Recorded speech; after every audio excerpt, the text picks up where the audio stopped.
अन्नदात्यासाठी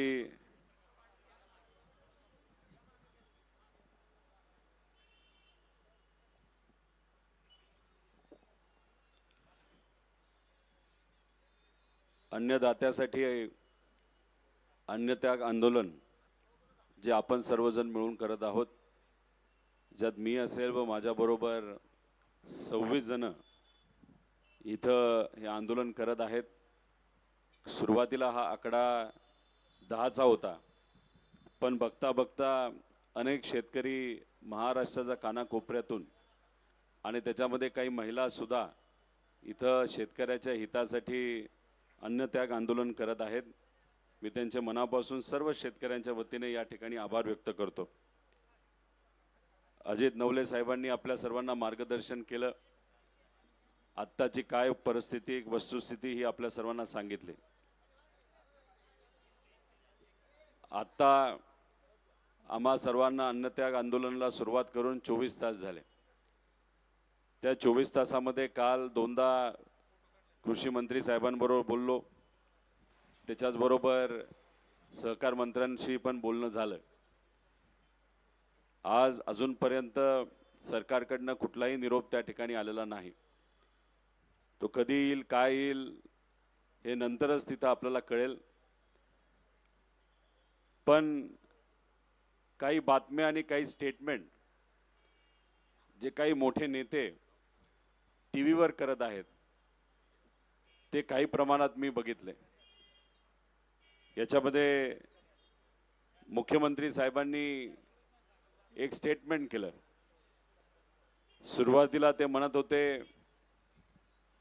की या पुण्यश्लोक अहिल्यादेवी होळकरांच्या नावाच्या कर्जमाफी योजनेमध्ये कुठेही अट आम्ही टाकलेली नाही, हे त्यांचं पहिलं स्टेटमेंट। नंतर ते म्हणतात 99% शेतकऱ्यांना या योजनेचा फायदा होईल। म्हणजे सुरुवातीला कुठली अट शर्त नाही असं त्यांनी सांगितलं, नंतर म्हणतात 99% शेतकऱ्यांना फायदा होईल। काल ते म्हणाले 40 लाख शेतकऱ्यांना बिना अट तिथं मदत होणार आहे। म्हणजे योजना आहे 55 लाख शेतकऱ्यांची। काल संध्याकाळी त्यांनी कुठेतरी मान्य केलं असं आपल्याला म्हणावं लागेल की 40 लाख लोकांना फायदा होईल, म्हणजे कुठेतरी 15 लाख लोकांवर अन्याय होईल।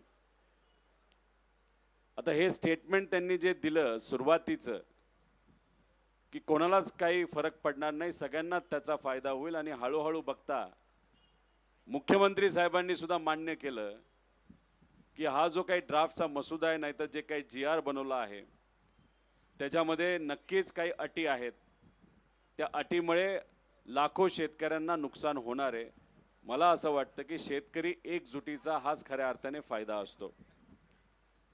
आता याच्यात ते सांगत असताना त्यांनी सांगितलं की जर कर्जमाफी सरसकट दिली तर बँकिंग सिस्टमला अडचण होईल। 2014 पासून आतापर्यंत या देशामध्ये मोठे मोठे जे व्यावसायिक आहेत, बिझनेसमॅन आहेत, त्यांना आतापर्यंत 20 लाख कोटी रुपयाची कर्जमाफी दिली गेली।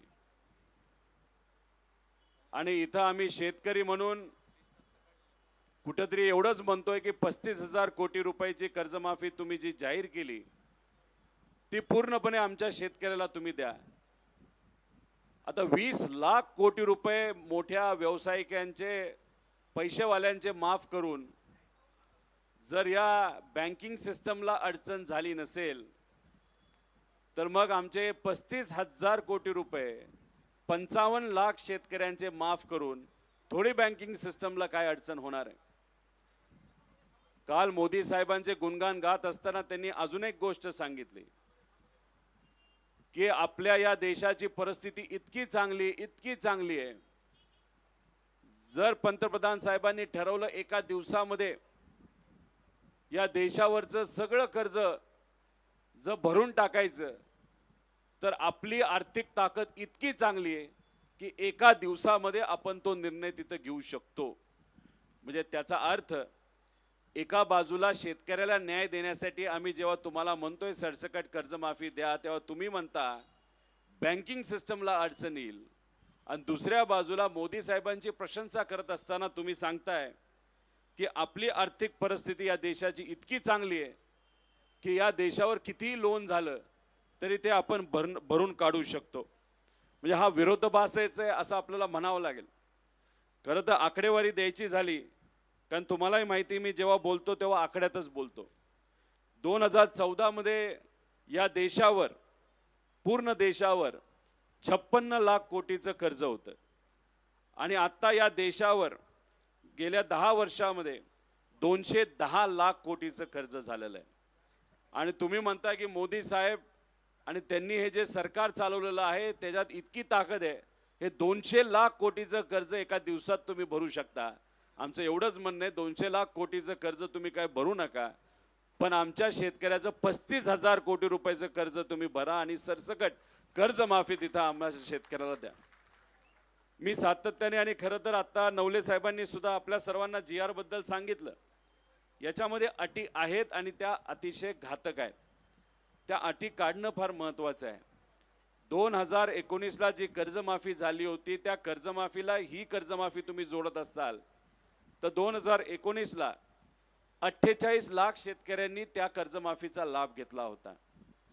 त्या कर्जमाफीचा लाभ जर 48 लाख शेतकऱ्यांनी घेतला असेल तर साधा तुम्हाला मला प्रश्न आहे, तर या कर्जमाफीमध्ये या 48 लाख शेतकऱ्यांवर अन्याय होणार का नाही होणार?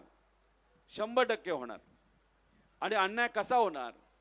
तर 2 लाखापर्यंत कर्जमाफी या सरकारने जी जाहीर केली त्याच्यामध्ये ही 19ची अट असल्यामुळे ते म्हणतात 50,000 पर्यंत ज्या लोकांनी 19चा फायदा घेतलेला आहे कर्जमाफीचा, त्या शेतकऱ्यांना फक्त 50,000पर्यंतच हे सरकार तिथं मदत करणार आहे. आमचं म्हणणं आहे एवढीच अट काढा, एवढीच अट काढा. मग काय होणार आहे? ज्या शेतकऱ्याची 2019ला कर्जमाफीचा फायदा घेतलाय त्याचा आत्ता जर 1.5 लाख रुपयाचं कर्ज असेल तर या GR प्रमाणे फक्त 50,000 रुपयाचा फायदा त्यांना मिळणार. पण त्याच्यासाठी आधी त्यांना 1 लाख रुपये भरावे लागतील खिशातून. आहेत का पैसे एवढे शेतकऱ्याकडे? आज नाहीत. 1 लाख भरल्यानंतर 50,000. आमचं म्हणणं ही अट काढा. त्याला काय होईल? 1.5 लाखच्या 1.5 लाख रुपये हे आमच्या शेतकऱ्यांचे तिथं माफ होणार. 2 लाख असतील तर 2 लाख माफ होणार. 2.5 लाख असतील तर तिथं 2 लाख माफ होणार. 50,000 ठीक आहे आम्ही भरू. खरं तर नवले साहेब, शेतकरी संघटनेचं मत आहे की जेवढं कर्ज आमच्या शेतकऱ्यावर असेल तेवढं तुम्ही माफ करा. ही महत्त्वाची मागणी आहे. सरकार या बाबतीत काय करेल हे आपल्याला सांगता येणार नाही, पण सरकारच्या हातामध्ये हा मसुदा असेल, हा GR असेल तर या 2 अटी तरी काढा. त्याच्याचबरोबर दुसरी अट जी आहे ते रेग्युलर कर्ज भरणाऱ्या शेतकऱ्याची आहे. 2017ला कर्जमाफी झाली तेव्हा रेग्युलर भरणारे शेतकरी किती होते? 14.5 लाख. जेव्हा 2019ची कर्जमाफी झाली तेव्हा हे शेतकरी किती होते? 14 लाख. आता तुम्ही म्हणताय 23 लाख आहेत. 23 लाख आकडा कुठून आणला तुम्ही? हे रेग्युलर भरणारे शेतकरी 23 लाख कुठंच नाही आहेत. आणि याच्यात तुम्ही अट काय टाकली? 25-26 जे वर्ष झालं आणि 26-27 जे वर्ष झालंच नाही. मग तुम्ही काय म्हणता या 14 लाख शेतकऱ्याला की बाबांनो अजून 1 वर्ष तुम्ही थांबा, आणि 1 वर्ष थांबा, तेवढं तुम्ही परतफेड करा, मग तुम्हाला आम्ही कर्जमाफी देऊ या रेग्युलर शेतकऱ्याला. हाच अर्थ झाला ना 26-27चा. मग ही अट कशाला पाहिजे? मदत आज आमच्या शेतकऱ्याला आत्ताच्या आत्ता तिथं मदत पाहिजे. त्यामुळे या 2 अटी काढणं आमच्या सर्वांसाठी महत्त्वाचं आहे. त्यामुळे मला सरकारला एवढंच सांगायचं आहे, आम्ही राजकीय टीका करणार नाही. आम्हाला टीका